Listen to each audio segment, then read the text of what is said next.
Welcome to Fear and Greed, business news you can use. Today, the Australian economy sheds jobs as the employment market slows.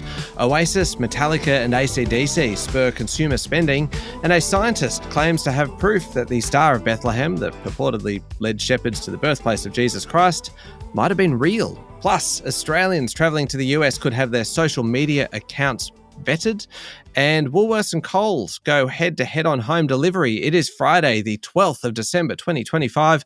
I'm Michael Thompson, and good morning, Sean Aylmer. Morning, Michael. It might just be the end of year thing. The stories are getting a little bit wackier as we go. I don't think I would ever have expected to see Oasis, Metallica, ACDC, and the Star of Bethlehem in the same paragraph. But that's Fear and Greed for you. The main story this morning, Sean, the local economy shed more than 21,000 jobs last month, an outcome worse than expected. While the unemployment rate stayed at 4.3%, the result will be closely considered by the Reserve Bank, with Governor Michelle Bullock earlier this week saying the labour market was important for interest rates. Now, the employment market is a long way from a crisis, a long, long way. But yesterday's numbers were mixed at best. Full-time employment dropped by 57,000 in November, according to the Bureau of Statistics. Men comprised most of those job losses. Part-time employment was up 35,000. Most of those jobs went to women. There would have been an increase in the unemployment rate, except that the participation rate fell, as did the employment to population ratio. If you look through all that, it does suggest that maybe the labour market's not quite as tight as the Reserve Bank has been worried about. The underemployment rate increased to its highest level in a year. In fact, over the past 12 months, the number of people employed has risen by 1.3%. The population has grown by 2%. That mismatch there suggests there are people without jobs. Employment numbers jump around a bit, but as our resident economist, the wonderful Stephen Koukoulas, says, watch the unemployment rate. That is a good lead. The trend, Michael, as you know, is your friend, and that's what the unemployment rate gives us. So 4.3%, still very low, but just a hint of softening in the labour market in those numbers. Now, the jobs news here in Australia came after the US Federal Reserve cut interest rates in the world's biggest economy by another 25 basis points. But it was a pretty contentious decision with dissenting views within the central bank, while President Donald Trump complained about a deadhead Fed. Very few people can have the one-liner like Donald Trump can. It's a cracker, the deadhead Fed. Deadhead Fed. The decision to cut rates pushes US lending costs to their lowest level in 3 years, although Fed Chair Jerome Powell said the bank will now pause in the cycle and assess how 3 cuts this year has affected the economy. Trump demanded a bigger cut. He said the reduction should have been at least double what was announced. Powell said that Trump's tariffs were the primary driver of inflation, staying above the Fed's target. So you can kind of get why Donald Trump doesn't like Jerome Powell that much. And I dare say, not that I know, Powell's probably not a huge fan of Donald Trump. 3 Fed officials dissented. 2 officials wanted to keep the rate unchanged, while Trump appointee Stephen Mirren wanted a larger cut. Imagine negotiating that. Overall, Powell was upbeat on the economy, saying consumers had proven resilient and spending on data centres and other artificial intelligence-related initiatives had held up business investment.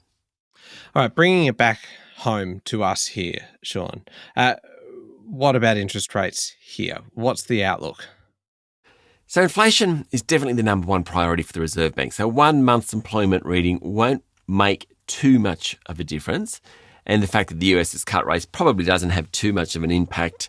Although the Aussie dollar yesterday, it hit almost 67 US cents after, that's the highest in quite a long time. So almost 67 cents after the Fed announcement. It did come back a little bit. The slight bias to tighten remains here in Australia. Those wanting a rate cut would be encouraged by the labour force stats, though. The financial markets didn't seem to read too much into the employment figures yesterday. Sean, the S&P ASX 200 closed up just a touch to 8,592 points. A pretty similar story, really, to most of this week. The mining companies did best. The tech stocks did worst. We mentioned before, Sean, Oasis, Metallica, ACDC. Household spending rose last month, according to Commonwealth Bank card data, in part thanks to tours by those groups, which I think is just extraordinary that Commonwealth Bank can actually track that and see that happening pretty much in real time. The Ashes cricket test in Perth and the release of the movie Wicked for Good as well. These things that were really kind of fueling recreation spending. Yeah, so Commonwealth Bank has plenty of data on what people are spending money on through credit and debit cards. That's why this data is so cool, is it's really up to date. Last month, spending was up 0.5%, making the jump for the year to 5.5%. Incredibly, spending on blockbuster sport and music events that you were talking about actually overshadowed the Black Friday sales, according to the Commonwealth Bank. Recreation spending rose most, followed by spending in electronic, clothing and furniture stores. So, no doubt, that is Black Friday sales. The sector that fell most was utilities, which Commonwealth Bank said reflected some energy rebates coming to an end. I'm wondering whether or not, if you read between the lines there, that the rebates aren't there. Some of those state rebates came to an end. Therefore, people probably pulling back on their energy usage. Now, I always think of energy as a must-have, and it's just, I don't know, a bit concerning that people might be pulling back. Yeah, indeed. All right, a quick break, Sean. Plenty still to come. We'll be back in a moment with the rest of the day's business news.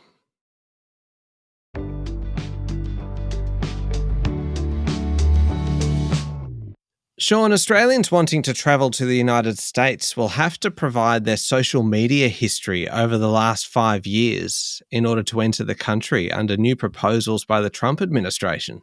Travellers from Australia, Germany, Japan, the UK and 38 other countries that can enter the US without a visa would be screened. More than 1 million Australians travelled to the US in 2024. They mostly use the short stay visa waiver program that allows travel without a visa. Basically, you do have to do that ESTA, the pre-travel screening via ESTA. Now, the Trump administration has certainly been less friendly to overseas visitors. Yesterday, we talked about the increase in the national parks costs. Last month, there was an announcement, or Donald Trump announced a travel ban on 30 countries following the shooting of 2 National Guard members. At the time, Trump said he'd moved to permanently pause migration from all third world countries. He's now making it harder for people to travel into the US from places like Australia.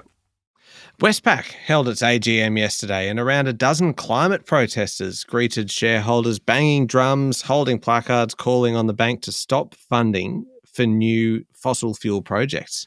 Chair Stephen Gregg said the bank was Australia's largest lender to renewable energy, reflecting its support for the nation's transition while balancing energy reliability, security and affordability. The bank's exposure to the fossil fuel sector represents a small percentage of total loans, he said, just 0.6%. Westpac's exposure to upstream oil and gas extraction has fallen 10% over the past year, now represents 0.1% of Westpac's total loans, and the bank has no corporate lending to the thermal coal mining customers. Clearly, however, it is still an issue for the banks about who they lend to. Woolworths has entered a new partnership with delivery group DoorDash, Sean, hoping to capitalise on shoppers wanting convenience this holiday period. They are looking straight at me for this, just as Coles ramps up its partnership with Uber. I don't know about you, but the Black Friday sales and Christmas shopping this year, yeah, I have done, I'm guessing, 90% of it online. Yeah, oh, absolutely. I mean, it is the convenience, and it is the fact that you can do it so far ahead of time without ever having to set foot in a physical shop. And now this is pushing into supermarkets, which I think is pretty incredible. So Woolworths customers will be able to purchase a range of products on the delivery app, pantry staples, fresh fruit, food, household essentials, have them delivered in under 2 hours from 700 different stores. They can also order direct to boot, where customers can pick up their order from the local store in under 60 minutes. At Coles, it said it's going to expand its partnership with Uber to provide 50% more groceries for delivery within an hour. So what the big retailers do is book out time with the providers, the delivery group providers, so that they can guarantee people can get products within an hour. At the announcement yesterday, the Coles announcement, we found out some very important information, Michael. The most popular items last year in terms of Uber delivering Coles groceries. Number 1, the Coles Christmas gingerbread house. Okay. Number 2, The Coles deli thawed cooked prawns. Deli thawed. No one tell what that means. Thawed, but okay. And number 3, Paul's Christmas eggnog. Oh, yeah. Yeah, I'd be there for that one. This is quite extraordinary, the battle between the supermarkets with the delivery partners, because I have used Uber for Coles deliveries. I've also used DoorDash for Aldi deliveries, and the partnerships that are developing there and the speed at which they are delivering, the competition is ferocious at the moment and perfectly catered to someone who doesn't like to leave the house, which is me. Now, Myer's share price jumped nearly 10% yesterday after Executive Chair Olivia Wirth told the department store's AGM that sales were up 3% in the first 19 weeks of this financial year, and the best ever Black Friday sales for Myer. Yeah, homewares, women's wear and concessions all saw double-digit sales growth. Myer apparel brands were up 1.3%, driven by an improvement in Just Jeans. The group will also appoint billionaire retailer Solomon Lew to the board in April. Now, of course, Solomon Lew's Premier Investments sold its apparel business to Myer earlier in the year. Lew, of course, the largest shareholder in Premier. He will now join the Myer board. It might be the end of the year. There's still quite a bit of corporate news around yesterday. Origin Energy said it will further expand its large battery at its Eraring coal power station site. It's going to cost $80 million. Flight Centre said it will buy UK online cruise agency Igloo, IGLU, for about $240 million and upgraded its full-year earnings guidance. Its share price jumped 5%. IAG plans to buy the insurance business of the Royal Automobile Club of Western Australia. Those plans have been rejected by the ACCC. They said the $1.35 billion deal will reduce competition, so that's not happening. No, and I think IAG will probably try and appeal that somewhere on the line. Also, AMP rose after it reached an agreement in principle to settle the class action over historical advice and insurance commissions for $20 million. I'm sure they're happy to get that off their books.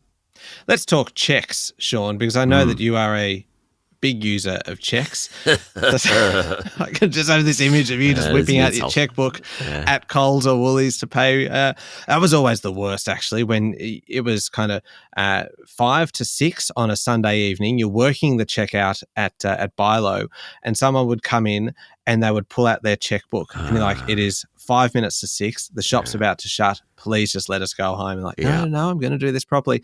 These checks were once a mainstay of the financial system alongside cash, but they now account for just 0.1% of all payments.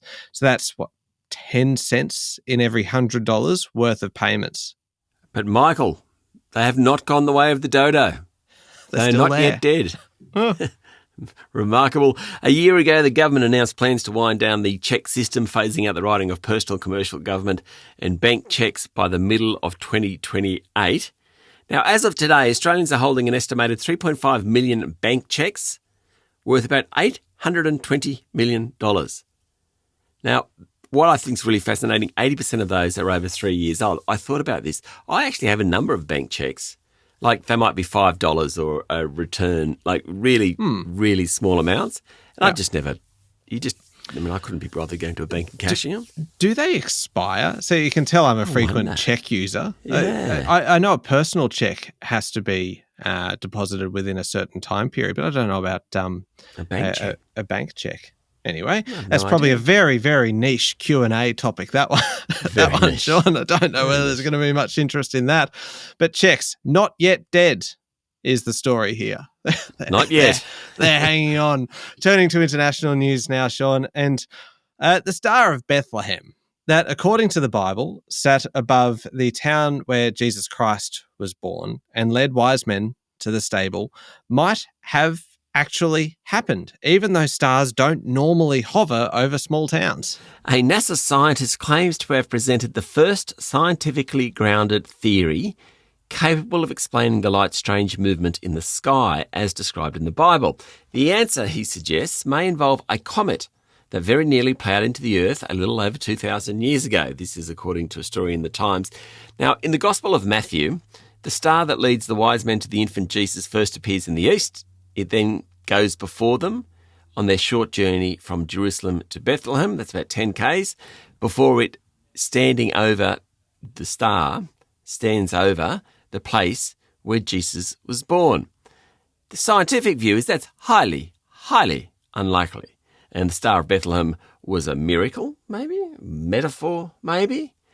But, good news, Mark Matney, a planetary scientist for NASA, said Chinese astronomers recorded a bright comet visible for more than 70 days in the spring of 5 BC, which is when historians think Jesus was born. He's looked at how this comet might have moved in the sky when viewed from the ground, and in one model, its trajectory would have brought it close enough to Earth that for a few hours, its eastward motion would nearly cancel out the effect of the Earth's rotation. Effectively, it would have looked to have paused in the sky. So, you heathens out there, maybe the Star of Bethlehem is true. Am I allowed to say that? Maybe not. I love that you are choosing to finish the show to It's a message Christmas. to all the heathens listening to us today. Listen up. Okay, there we go. Up next. I'll take it back, actually, Mike. I better take that back, you know. Up next is Fear and Greed Q&A. Your guest today, Sean, James Thornton, CEO of Intrepid Travel. We have a great chat about where people are travelling to, how to get good deals. Stop laughing at me, Michael. Can't. It's a great chat with James. It is. It's coming up next in the Fear and Greed playlist on your podcast platform or at fearandgreed.com.au, which is where you sign up for the free daily newsletter. Whether you're a heathen or not, you are welcome. I'll put a link in the show notes. Thank you very much, Sean. Thank you, Michael. It's Friday, the 12th of December, 2025. Make sure you're following the podcast and join us online on LinkedIn, Instagram, X, TikTok, and Facebook.